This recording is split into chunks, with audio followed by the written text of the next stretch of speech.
Mua dàn máy khuyến mại cực cháy với ưu đãi khủng. Kèm phần quà lên đến 15 triệu đồng. Và ngôi sao trong chương trình ngày hôm nay đó chính là máy cắt nhôm 2 đầu.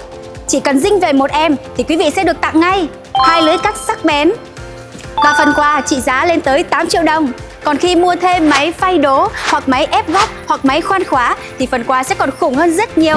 Genma tặng ngay một máy nén khí 200 lít, dao phay xịn sò và phần quà lên tới 11 triệu đồng.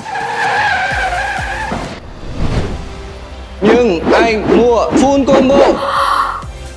Vậy thì phần quà lên đến 15 triệu đồng đấy chị ạ.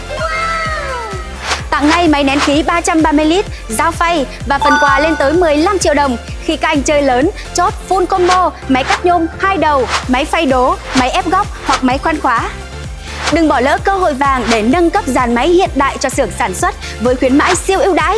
Chương trình chỉ diễn ra trong thời gian có giới hạn, nhanh tay lên nào quý vị ơi! Genma, máy sản xuất cửa nhôm hàng đầu tại Việt Nam.